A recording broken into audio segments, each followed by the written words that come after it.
What did they recently have? Or dance or movie night? Or are they upcoming movie night? Upcoming for a student. Oh, yeah, PTO. That's okay. Yeah, upcoming for the student event would be the Getting Moving and then the Oh, Spring Getting Carnival. Moving, that's right, yep. And then, of course, they have that fun spring carnival. Right. And always looking at that personalized instruction, interventions, academic and behavior, and everyone learns every day about that. The middle high school engagement, what tools can we use? So learning and engagement, students may be engaged, but then they become less engaged, maybe during a class period. How can we get them back, pull them back in? And it can be challenging, but teachers also brainstorming, working together. What's our strategy? What activities can we use? Brian talked about a training that Mr. Laufenberg went to. It's called Balance, Auditory, Vision. There's no talking. It kind of works with different rhythms. We think sometime maybe we can, as a board can do it. No talking. The iPad's giving you instructions. Dr. Brockup talked about it too. You know, kind of trying to, those people, students that get overstimulated and the no talking, and it sounds great, the building and the balance. Both of our principals talked about the leverage guiding coalition, who, what interventions, what guidelines should we use. Also more discussion with the student-based grading, who are our resources. And then we're always promoting our school district, numerous community events. They had a fundraiser, the elementary did, at Culver's in Sparta, and extremely successful Monday night, I mean, right? Or last night. And I'm sure many of you see the live feed, the social media posts, which I absolutely love. I get prouder every day of Bangor with all of that. So any questions? Sorry, that was probably more than a summary, but it was a great meeting. Dave and Brian did a great job and gave us super great examples. Anything you guys want to add? Or Jessica or Tina? Okay. Thank you. David? Next thing we would look at is the financial documents. Anything you want to add about this? Sorry. No. I'm good. Okay. I'm good. All right. Financial documents, you're good. Any questions? I didn't have any specific questions that came our way. We did have a good dialogue, Joni and I. I have given some reminders in the past, and I just gave some more reminders about when we collect money, it needs to be turned in and all of that cash handling, and we shouldn't be holding on to checks, especially for a long period of time. So some good reminders for that. There'll be some district-wide reminders going out on that as well, but just always making sure that we're being responsible with all the money that goes through the district. But no other questions or anything. We'd look for approval of the financials as presented. I'm thankful he didn't say I was nagging him. But other than that, I would move to approve the financials. Second. Motion made by Joni, seconded by Kelly to approve the financial documents. Any further discussion or questions? All in favor? Aye. Opposed? Motion carried. Thank you. All right, Dr. Brockup, early budget projections for 2026, 2027. So I'm going to start with our early budget projections by saying we're going to project this up here. Brian is now using these every day and has good information up there the kids are looking at during lunch. We also would like to get some TVs into the hallways, like into the areas. So I've been waiting for the opportunity to figure out where we can put these TVs so we can get you bigger ones. So in the budget, we're going to figure out how to get you bigger TVs. So I apologize until we get that done. But it is always on my mind every time we do one of these meetings. As we look through, I've given you this same presentation each year. I'm waiting for John to change that, and I have it, and that's why you can't see it. It's in your packet as well. But some of the updates as we start to look what we know in January of 2026. Enrollment is stable to a slow decline, and that's the first time I've said that, slow decline going on. We dropped by 4 students in our overall count this year. And I'm penciling in about that same drop again next year. So that's not a fast decline, but it is a decline. When you're talking a 3-year average, that's not necessarily what we want to see. But it is something that we're paying close attention to. $350 revenue limit per member increase is set to continue for 400 years, as is being debated in Madison today, I am sure. But it is one piece of the information that we have that we feel pretty confident in for next school year. 26-27 will be year 2 of our 3-year operational referendum, which means during the 26-27 school year, we'll start that conversation with Baird and the forecasting and all of those things that we do to try to make sure that we're ready beyond that. CPI right now is trending. We are calculating about 265 for our early budget projections. It's trending closer to 2.63, which isn't a huge difference, but those are the numbers that we're using right now. January insurance trends for the current year, I'll get you a report for that in the next month or so, are trending really well. The changes that we made last year are helping, and we are fortunate to not have kind of some of those major medical things that were going on last year.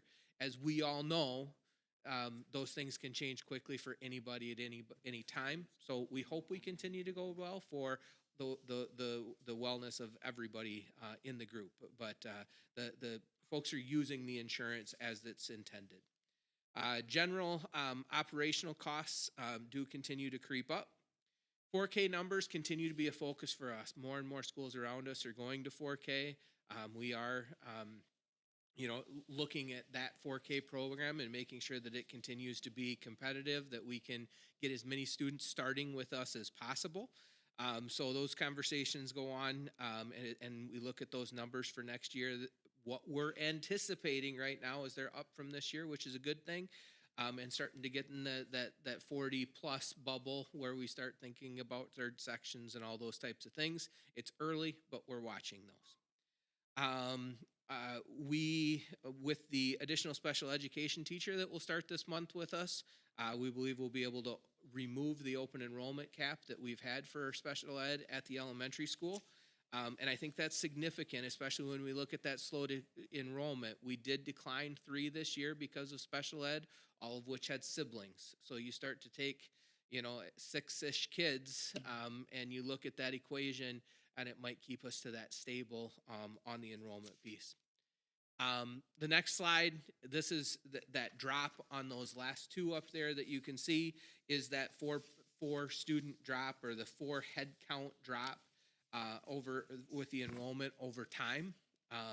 We hit that high in 24 of 663, down a little bit last year or this year to 659. And again, just on paper right now, looking at about 655 for next year.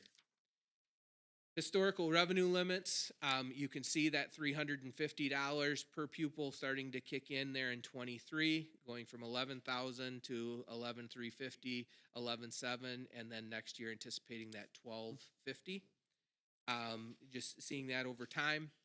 The next slide in there is not an updated slide, but is just a reminder of why we need the referendum support and the difference between what inflation has done and how state funding has kept up with that inflation, leaving us in a difficult place to run a school district. With that also, we've needed the operational funding to help close that gap, not by any means fill that gap, but to help close that gap. And you can see since 2021, we've operated at $900,000 a year. We're up there as high as that in 2018 as well. And that is set to continue through 2027. And in 2028, we would be looking at either getting really, really creative with the way that we look and feel, or passing another referendum to extend that moving forward. Historical mill rates over time. We did get a pleasant surprise this October when we set the mill rate.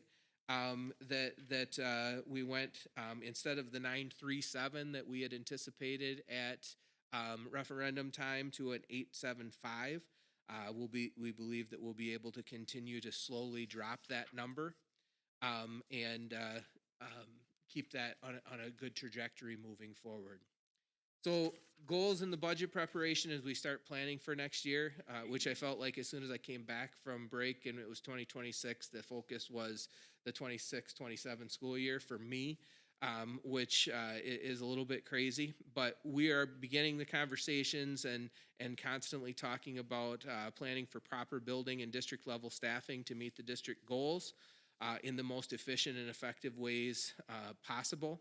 We're planning for responsible and appropriate pay increases to attract and retain high-quality staff. Closely examining the operational costs to ensure efficiencies. We've done that through just asking for bids on services like garbage to make sure that we've got the right services in place there. We will be looking to create that multi-year forecast that really helps us plan into the future a little bit.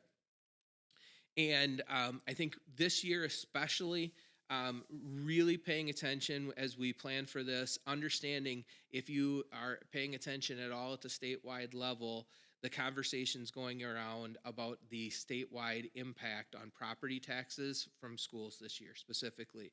And I shared with you, and it's in my board report, I'll talk a little bit more about it in the board report. I shared with you an article that kind of talks about what those impacts are.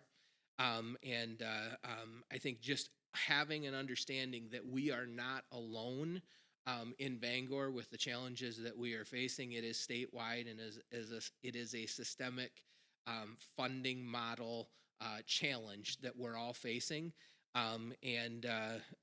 All school districts are faced with the choice of you have money, the only so much resources, and the only way you can get it is to go to your community and tax your community. And that puts us in a really uncomfortable place that we look like we don't look so good in that equation. So I think we need to be cognizant of that. I think you guys have always done a great job of being cognizant of that.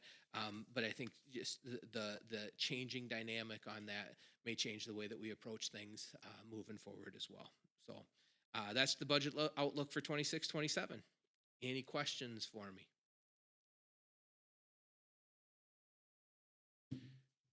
Go ahead with the mission, vision, and values.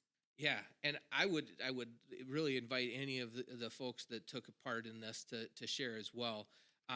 But we started a process kind of end of last year by contracting with CISA and having a little bit of their support through this process, collecting a bunch of data, evaluating that data, and spending some time with a smaller group of people really looking at our mission, vision, and values. And I had a great session, I think back in November, if I'm the first one was back in November. We brought those concepts to you in a format that CISA had kind of given us to our last meeting. In December, the comment was we want to be able to look at those one more time a little bit more closely before we're ready to adopt them. And we had that meeting and had some really, really great discussions. I think way more meaningful than just wordsmithing, but really digging into what we mean when we have this list of values and what those values really mean to the Bangor School District. I think it was incredibly important for all of us to be a part of as we're making decisions as reminders of this is what we said is important. Now we got to back that up with our walk and not just make it be the talk. So I'm really proud of the work that the group put together. And I have for you here the mission, vision, and values that were, we've gone through at that meeting. I sent them out to you shortly thereafter. I hope you had a chance to kind of read through them one more time. And if we're comfortable with them, or if there's, we can definitely have some discussion. I'd be looking for a motion to approve these tonight and get them changed over on our website. I will again remind you that we will not make you read all of the definitions of the values at the next board meeting, but they will be very available on our website and all of that as well. So any discussion? Otherwise, we look for an action on that. Did you send it out to the teachers? I haven't sent it out to the teachers, no. I was in both of the sessions, and the first, I thought it was, I had a lot of fun at both of them. Just because we talked so in depth about each thing, and there were so many different views, and there was so much communication between everybody, and I felt like everybody really spoke up. And the second one was just as when we went back through and kind of redefined it, and everybody had different questions, and it wasn't just wordsmithing. And I think everybody really put it into it. So for anybody that was able to make it, I appreciate everybody that did take the time, because I think we needed everyone's voice that we had there those 2 nights to be heard from all sides.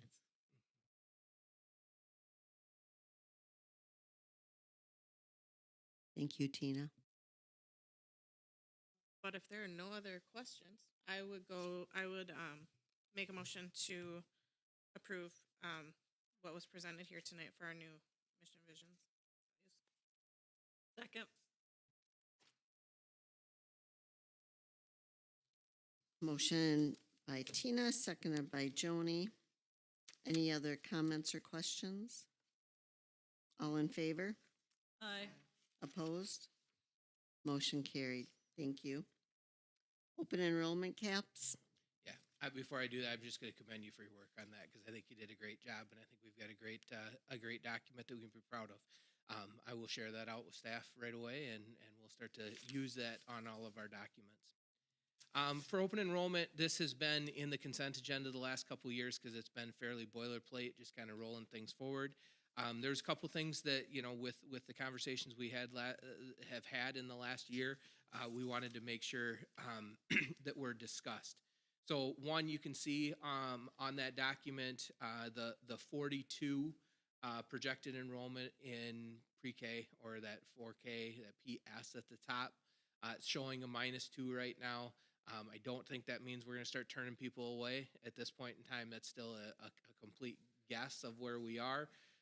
So we're going to see how that goes. And if we can get to a third section again, I think that's a good conversation for us. But we will pay very close attention to that moving forward.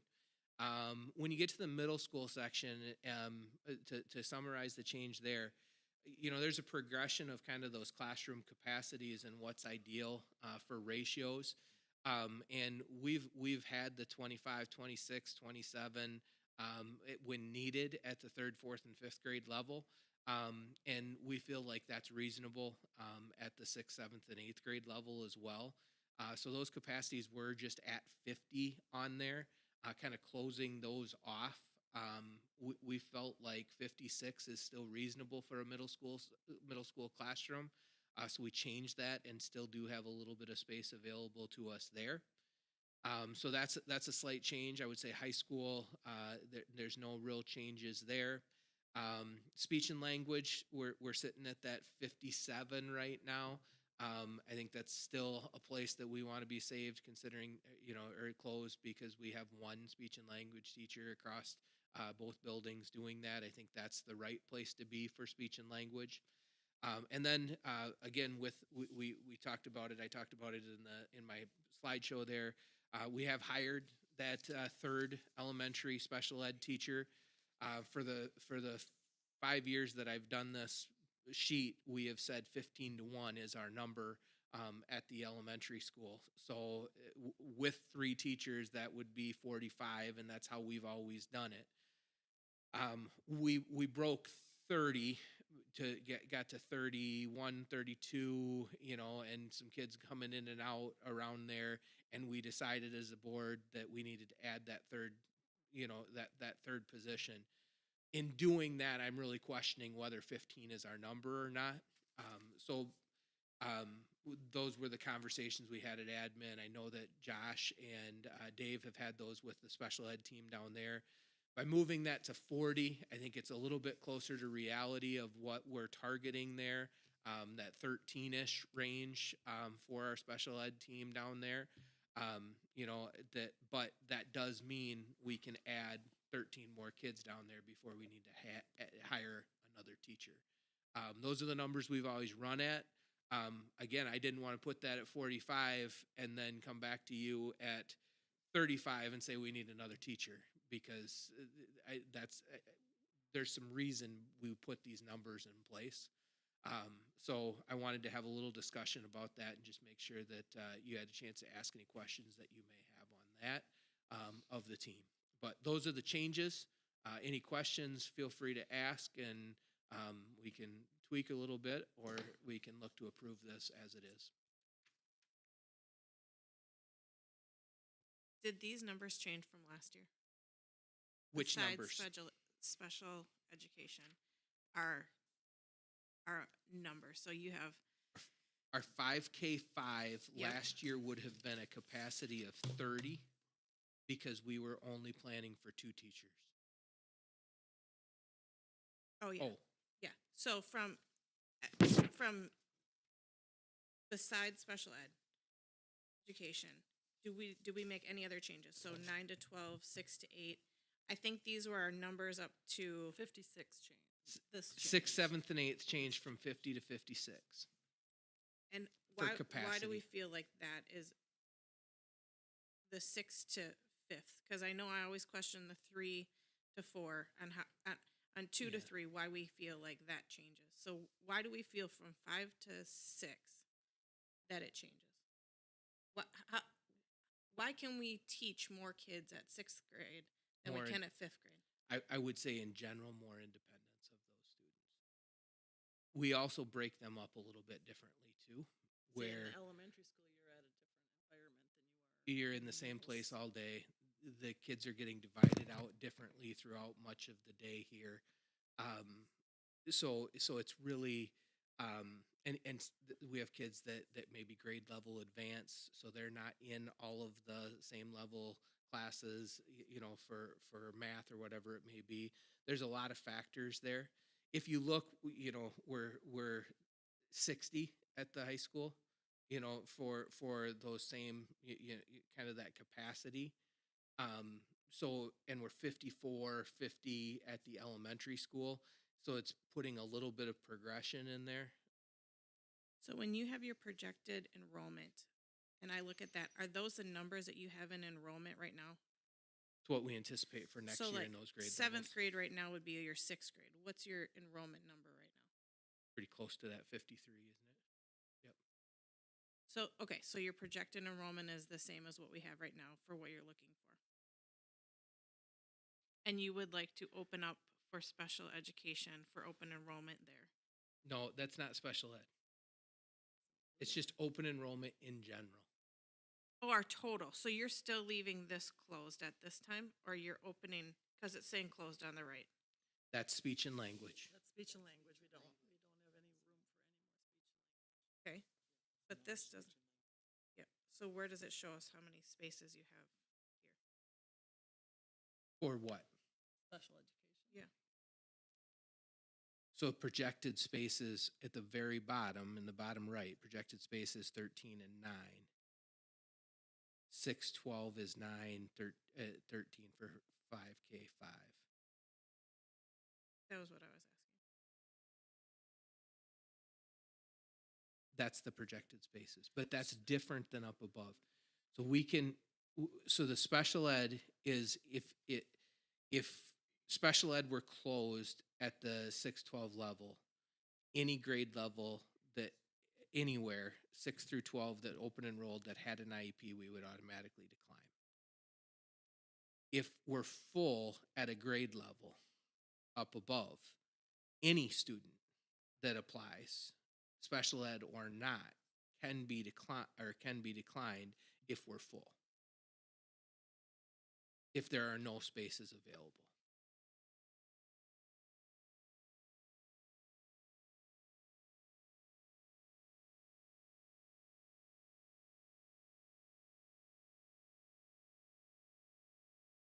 With the middle school, I'm just going to ask, I know middle school is a difficult age. Does it make sense to add students when there's already maybe difficulty there with just the age range?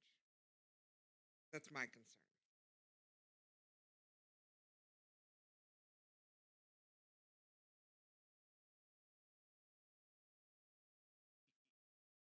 You don't know.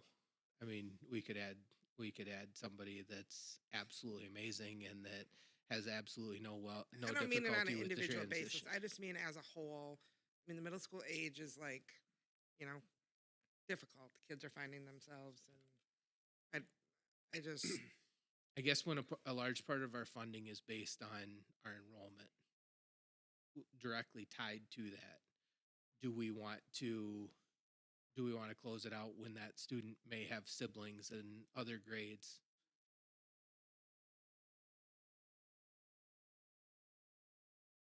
I struggle with this document every year, and I struggle typically from third and now through eighth grade for our numbers. Because I feel like we talk about personalized learning, but yet that's quite a few kids in one classroom, and I don't think even half of them would have a chance to interact. I know it's numbers and it's hard to fluctuate, and when we get open enrollment, then we talk about adding classes. We just haven't historically done that. This is just a document that we submit to the state, correct? Yep, it's what allows us to set caps, basically. My other concern is that we have development that's gonna come. It may not be next year, but it will be the following year, so maybe this won't be affected. But this would be for our 26-27 year, so I feel like you're gonna see enrollment numbers too that we don't have a projection on, and we can't project on that. But I think it's something we have to keep in consideration when we do this. I agree. And I think the other thing at the middle school level is if we do have one of those grow more than expected and we need to divide them up more, we can usually take care of that with an overload instead of a full teacher like we would have to do with the elementary school teacher, or two overloads instead of hiring a whole nother teacher like we would need to at the elementary school.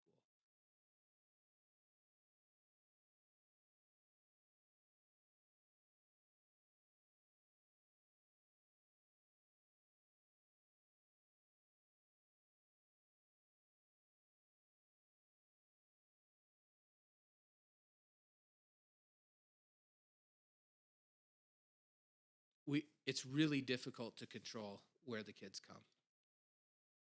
I would like to see more than 41 in first grade. Those are pretty small class sizes. But I can't cut a teacher there.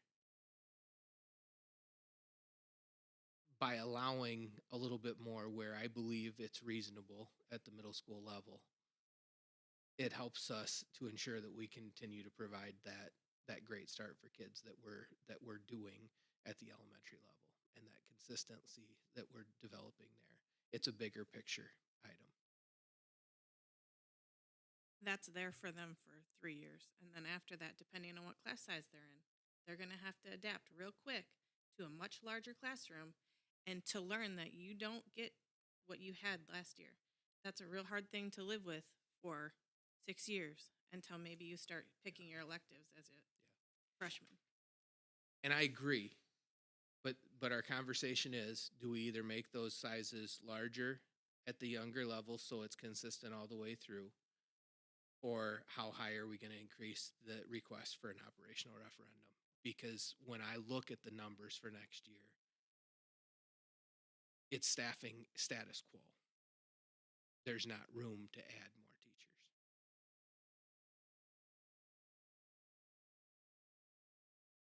And that's with the enrollment dropping by a couple.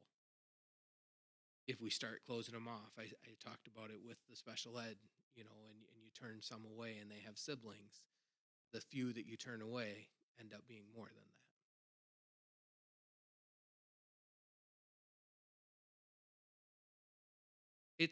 It's complicated.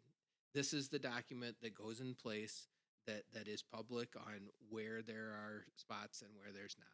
The most important thing that we're doing here is closing special ed or speech and language. The rest are situational. Last year, we approved this document. I came back to you after we dropped sections and we said we're closed at the elementary school. Even though we had said it in January, we came back because we staffed differently and we closed it and we stopped taking them at the elementary school. We can stop taking them at any time at the middle school if we don't feel like we can accommodate them. But once we decline one, we have to decline all. in that grade level or whatever it may be after that.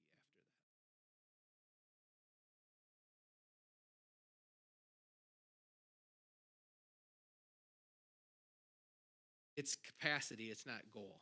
It's not like that's where we want to be. It's just the capacity. It just gets hard because you know some of these classes are already close as it is. So then these ones that are at 50, 53, 44, you change it to 56, that's adding 5 to 6. Maybe people will come, maybe they won't, but it will change the sizes of those classrooms. And these are this is open enrollment that we're talking about. So then I know it's the funding that we're talking about, but it's also the same as when we go to the operational referendum and we're asking for additional operational money to operate. Some of this isn't coming from that. So I just want to be cautious of the sizes of our classes. That's all.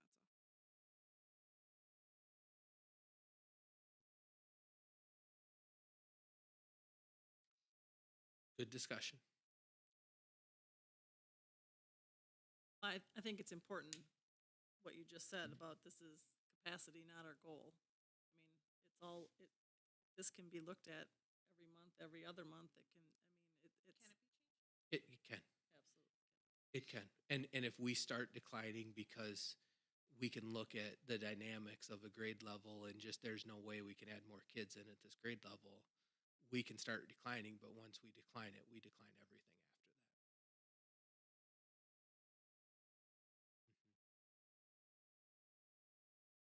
that. Yes. Yep, for that school year. Yep, for that school year.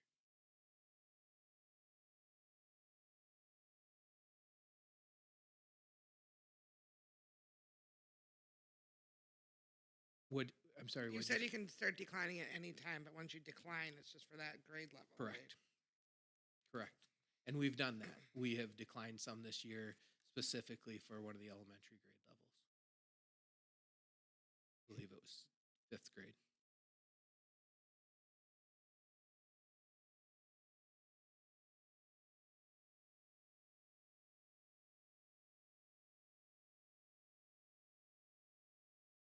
So unless there's a suggestion to change those,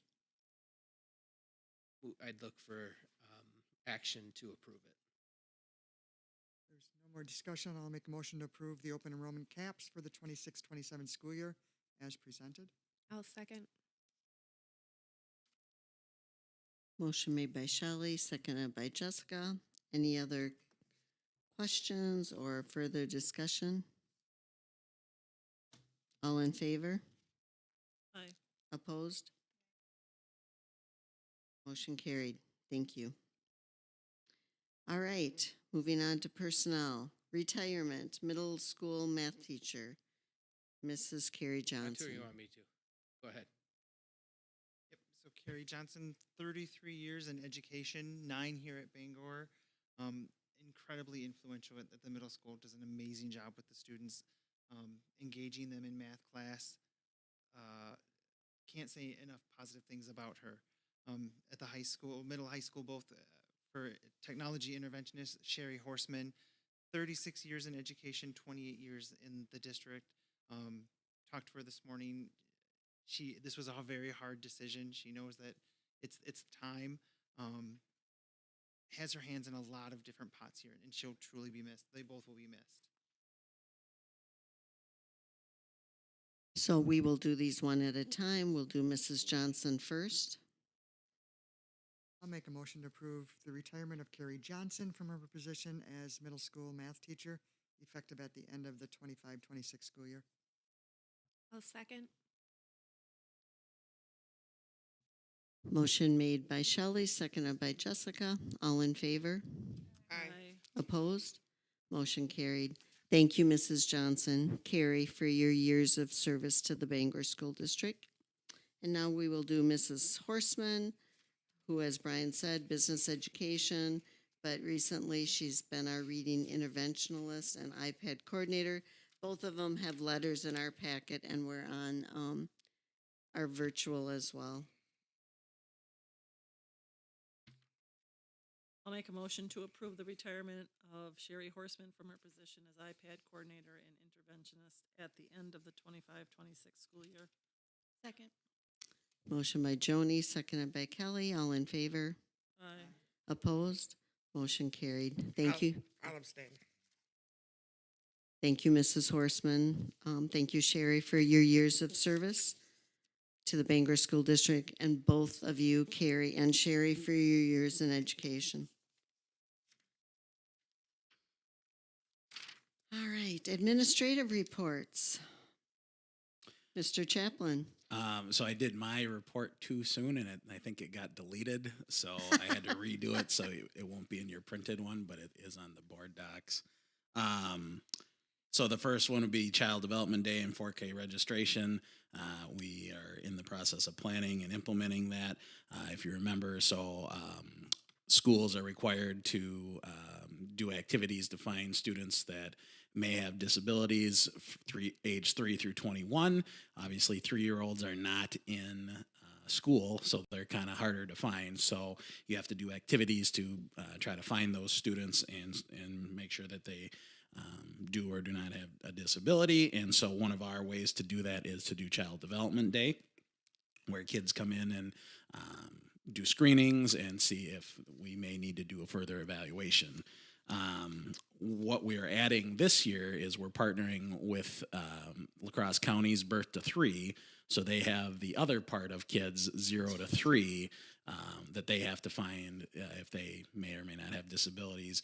And so we're going to partner with them to bring in all kids age 0 to 4 to screen. So they're going to do their own screenings. All we're providing is the space and advertisement of the day. So that's something we're going to add, and hopefully we can have a little better census that way as well. And then 4K registration will be that one, that'll be one of 2 times to do 4K registration as well. And then the second one is the second Friday in January. So for some reason, special ed does a different day count than, we do a different day count. We do for October 1st, and then we do the second Friday in January. So our current numbers, so we're at 102 students in special education. That's -8 from the October count. But we also have 13 referrals in progress. So potentially adding 13 more kids currently. So if the open enrollment document that you just did, currently we have 27, and then like 57 in speech. That could change based on some of these evaluations, and that number is always a moving target. Still have 19 students with a 504 plan and 2 students from St. Paul's getting services. And that's it. Any questions for Mr. Chaplin? Thank you. Mr. Luke.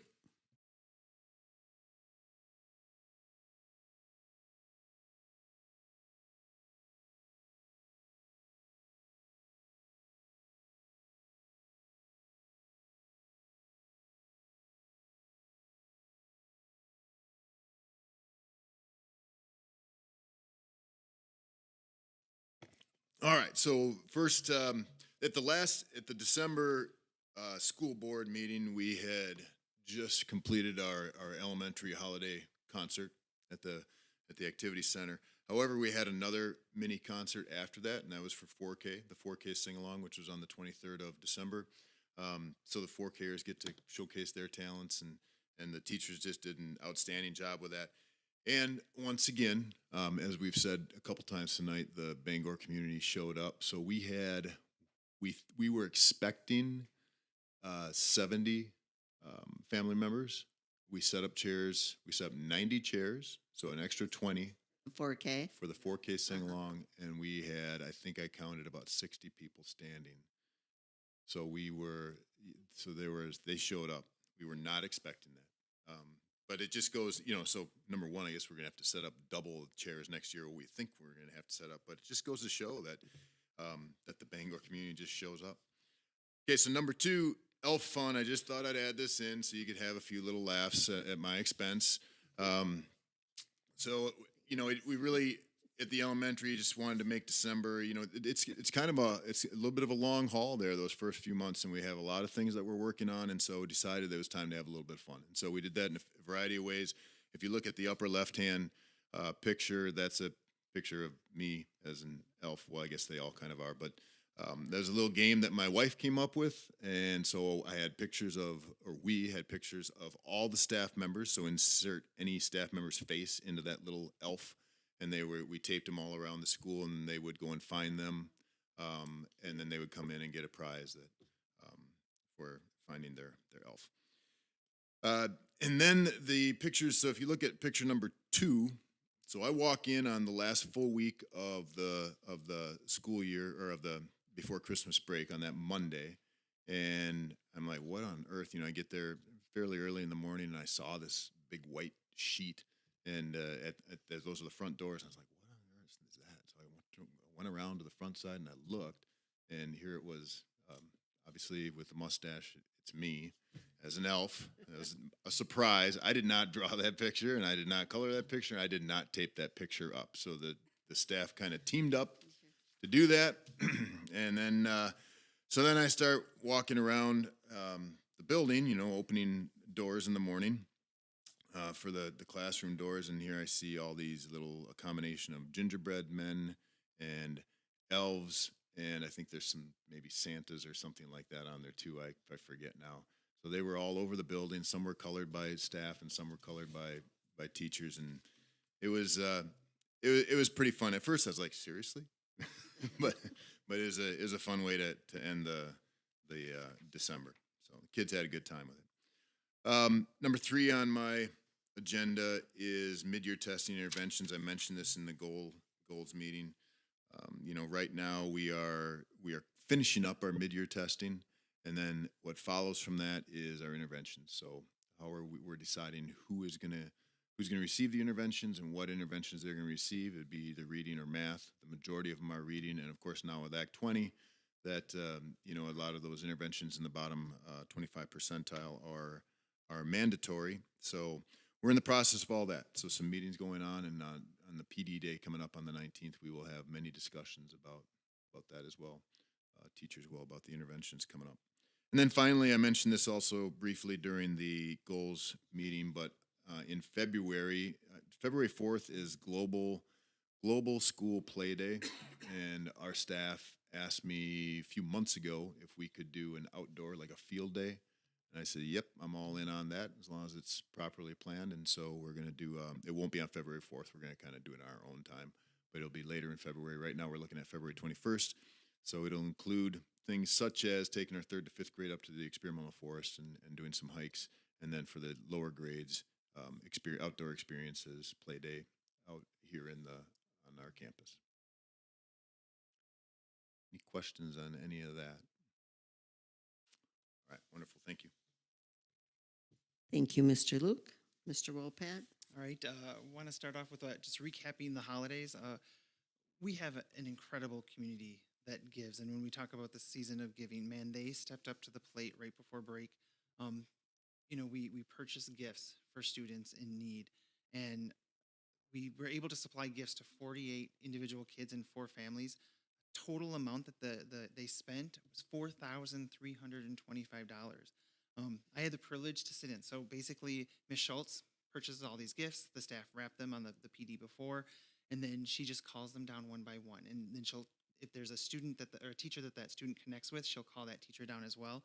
And so I had the privilege to sit in on a couple of them. And man, the magic that just happens when all of a sudden this student gets this gift that is very meaningful because they took the time to think about, it's not just any gift. It is a gift that student, whether it's a football or a train t-shirt, and then to watch them, just the smile on their face, and then how they clutch it as they leave the room and walk back to their locker. And so we have an amazing staff and community that stepped up to help do that. The next thing is just the end of the semester update. Tomorrow we start finals in the high school. Monday we will have the teachers will have their work day so they can do grading and then just prepare for second semester. That day as well, I'll be touching base with teachers, basically just to figure out where they are with educator effectiveness, and then also talk about like the collaboration in terms of PLC and where their collaborative teams are. Tuesday, we start second semester. It's crazy that we're already there. Cardinal Priv time will start. We talked about that at the last board meeting for juniors and seniors at the end of the day. And then, of course, right away, it's really kind of the start of the countdown for seniors because, man, we know that before May is going to be here right away. Um, and as Dr. Brockup had alluded earlier, discussions are started in terms of scheduling and staffing for next year. The next thing is National History Day. Last week, if you had a chance to come in the morning, you'll see all these tables up in the hall on the other side here with displays and watch the time, the energy, and the depth of which the students put into this project. So I would encourage you, if you get a chance, if you go into the hall now around the corner there, the displays that you see there are the ones that are finalists. They're going to move on. And then if you go into the library, then you get to see the rest of them that are in there displayed. And then I also need to talk to you guys about the Hall of Fame. We had two people. There's one. The team of distinction category is the 2015 state champion football team, and then we also, for the Hall of Fame, the coach category is Tom O'Hearn. So they've been acknowledged. They will be acknowledged at the home basketball game on January 30th, and will be honored at the Booster Club Fun Night on January 31st. Letters have already been sent to the individuals, and we'll also send letters to the previous Hall of Fame members and invite them to the event as well.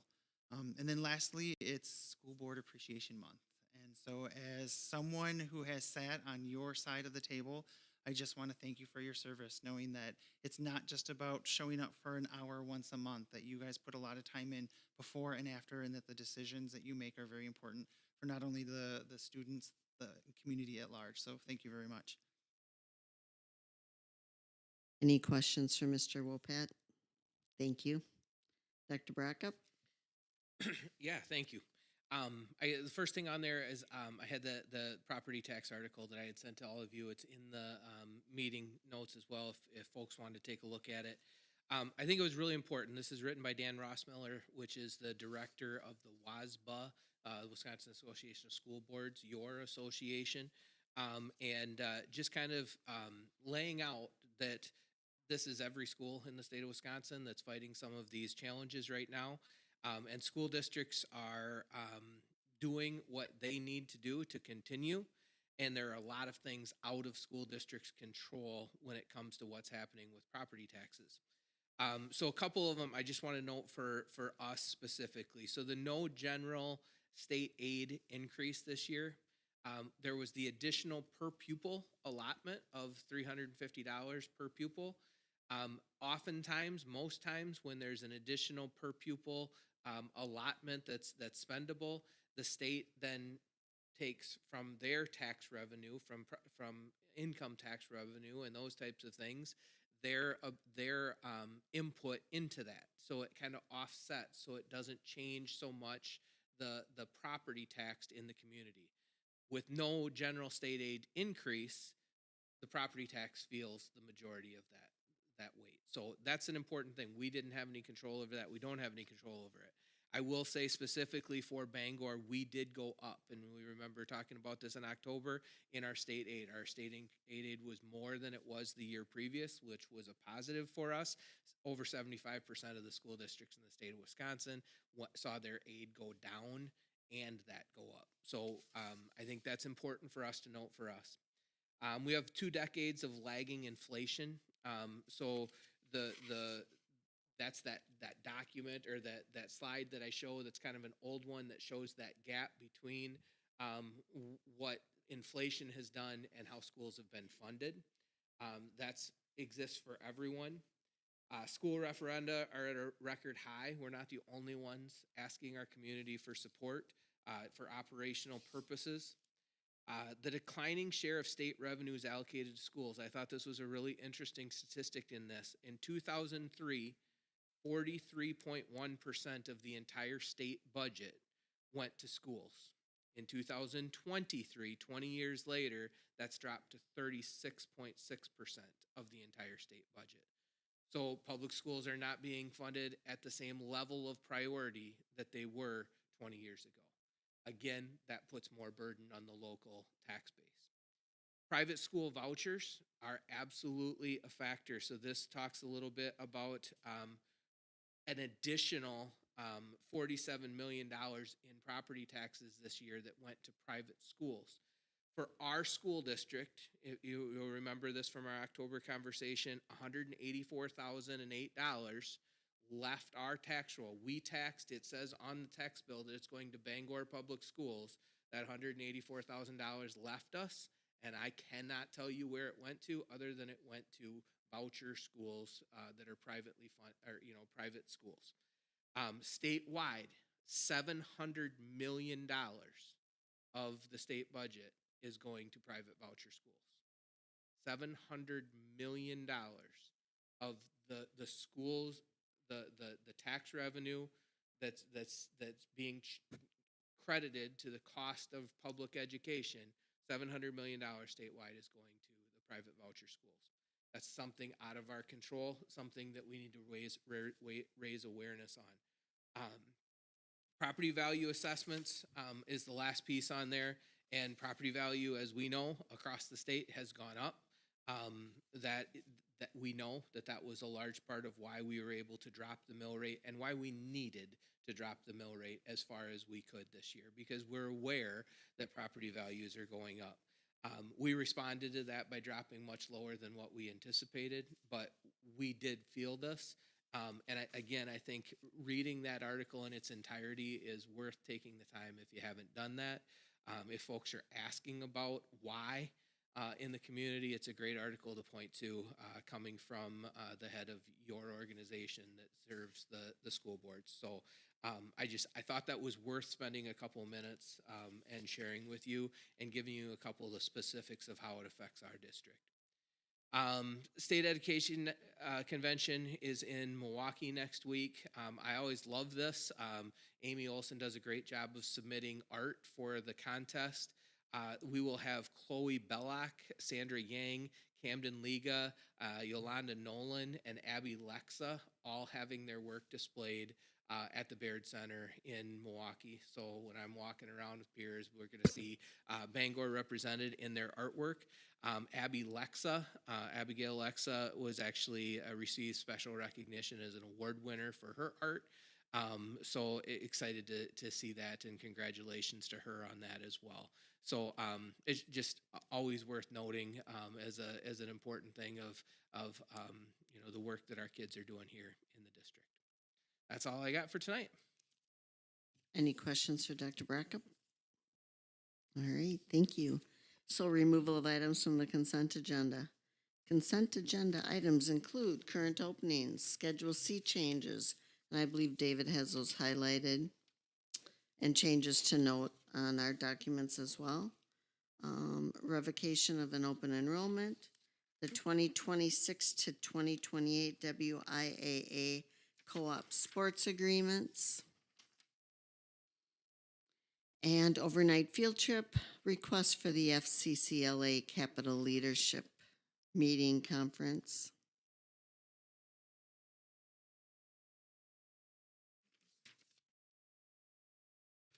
If there's no discussion, I'll make a motion to approve the consent agenda. Second. Motion by Shelley, seconded by Joni. Any questions, discussion? All in favor? Aye. Opposed? Motion carried. Thank you. I ask for adjournment. So moved. Motion made by Joni, seconded by Kelly. All in favor to adjourn? Aye. Opposed? Motion carried. Thank you.